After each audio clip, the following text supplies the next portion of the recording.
Bueno, entonces recuerden ustedes que mediante los trabajos de Mendel se pudieron establecer tres tipos de leyes y esas leyes explicaban cómo es que la manera en que ciertas características son transmitidas de una generación a otra. Entonces vamos a analizar un poquitito lo que nos dice a nosotros en la primera ley, conocida como la ley de la uniformidad de los híbridos, donde habla de que si se cruzan dos razas puras para un determinado carácter, los descendientes de la primera generación, conocidos también como la F1, tendrán las siguientes características. Serían todos iguales entre sí, tanto en fenotipo como en genotipo, y serían también iguales en fenotipo a uno de sus progenitores. Entonces, vayámonos a los ejemplos de acuerdo a lo que hizo Mendel con las plantas de guisantes. Recuerden ustedes que en uno de sus experimentos, él cruzó plantas que producían semillas amarillas con plantas que producían semillas de color verde. Esperó la floración, fructificación y posteriormente la aparición de semillas y encontró que las plantas que son los descendientes de este cruce, todos ellos producían semillas de color amarillo. Entonces, de esta manera podemos evidenciar cómo se cumple esta ley, donde decía que todos los individuos de la F1, o sea, todos ellos, son iguales entre sí en fenotipo, característica física, y genotipo, característica genética. Vean ustedes acá, todos salieron del mismo color y todos tienen las características genéticas iguales, o sea, el genotipo igual.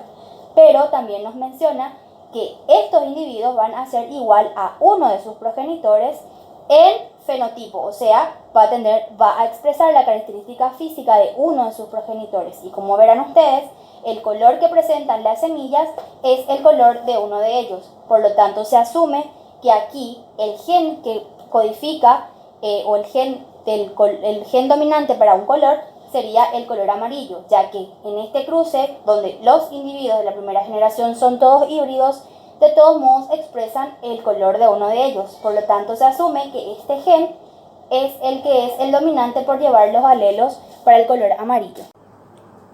Bueno, ahora sobre leyes de Mendel vamos a ver lo que es la dominancia completa y la dominancia incompleta. Bueno, veamos en este pequeño cartelito el ejemplo que habíamos ya desarrollado nosotros. Recuerdan que es básicamente lo mismo que mostraron en el trabajo de Mendel con las semillas de color amarillo y las semillas de color verde. Entonces, cuando hablamos de dominancia completa, se dan estos casos, donde todos los individuos, por más de que sean híbridos, sí o sí van a llevar las características fenotípicas igual al que lleva el gen dominante. En este caso, todos son iguales, se cumple completamente lo que explica la primera ley, donde los híbridos son iguales entre ellos, tanto en genotipo como en fenotipo, pero distintos en genotipo a sus progenitores e iguales en fenotipo a uno de ellos, y siempre va a ser igual al que es más dominante. En la naturaleza, en ciertas especies también se da este caso en donde la ley de Mendel, la primera ley de Mendel, se cumple de forma parcial.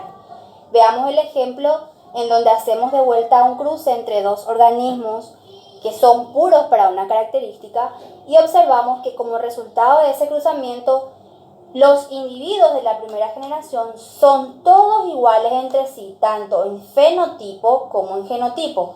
Sin embargo, no se cumple aquel donde dice que es igual fenotípicamente a uno de sus progenitores.